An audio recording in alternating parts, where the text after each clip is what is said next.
Hello everyone, this is Ketish here. In this video, I'm going to go through the AQA Combined Science Chemistry Paper 1 Higher Tier from 2025. This is question number 1.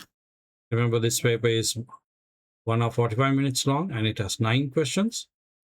Question number 1, this question is about elements in the periodic table. So this question is to do with topic 1 about the atomic structure and the periodic table.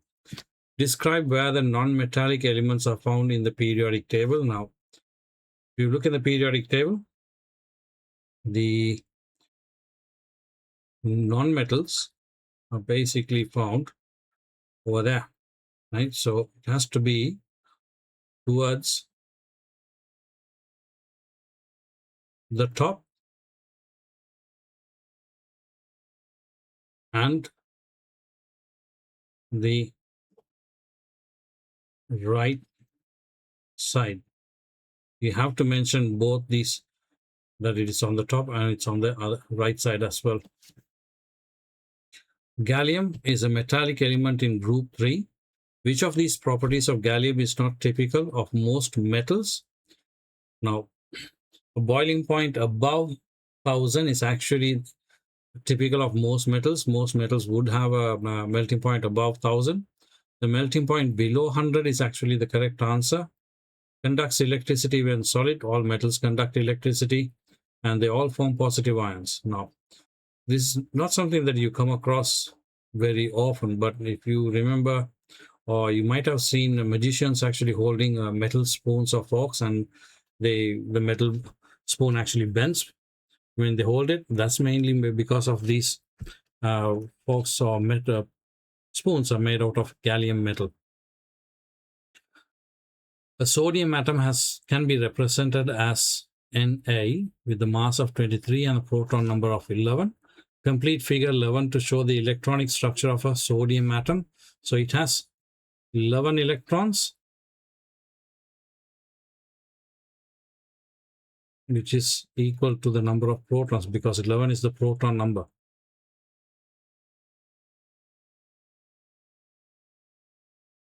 So the electronic structure should be 2, 8, and 1. So 2 in the first shell, 8 in the second shell,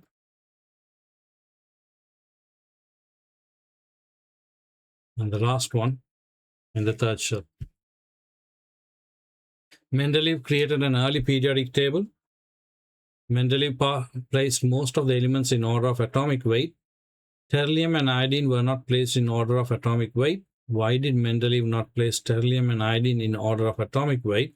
Now, terlium, and in the current periodic table, iodine is in group 7, terlium is in group 6. But when the previous periodic tables, they were in the other way around, meaning that iodine was in group 6 and terlium was in group 7 when you put them according to the atomic weight. So why did he actually swap them around? It's mainly because so that iodine and terlium were in groups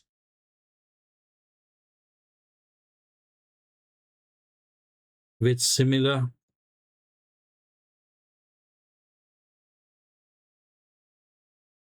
properties.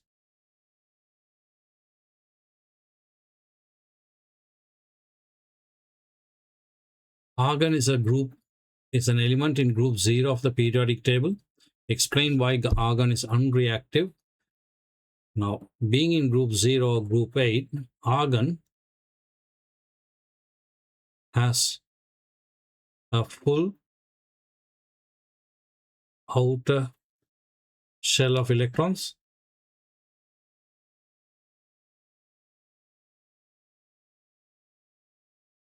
So, argon has a stable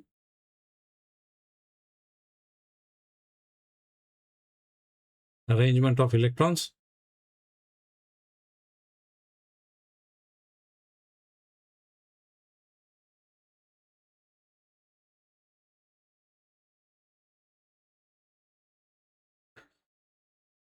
An element X consists of two isotopes. What is meant by isotopes? Answer that in terms of subatomic particles. So isotopes are atoms with the same number of protons, but with different number of neutrons. So atoms with the same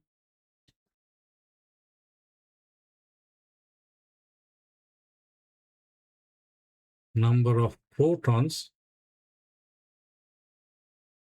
but with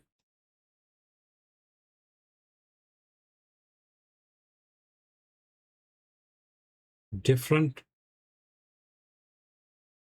number of neutrons. Table 1 shows the mass numbers and the percentage abundance of the isotopes of X. So you have two isotopes, mass number 113, percentage abundance is 4%, and mass number of 115 with a percentage abundance of 96. What is the closest estimate to the relative atomic mass of X? Now, for 1 mark, you don't really have to do a calculation. If 96% of it is close to 115, it should be 115. Now, I can prove this by calculation. How would you do this? So 113 times 4, and then you add that to 115 times 96, and you divide the entire answer by 100, you would get 114.92, which is closer to 115. That brings us to the end of question number 1, and I will see you in question number 2.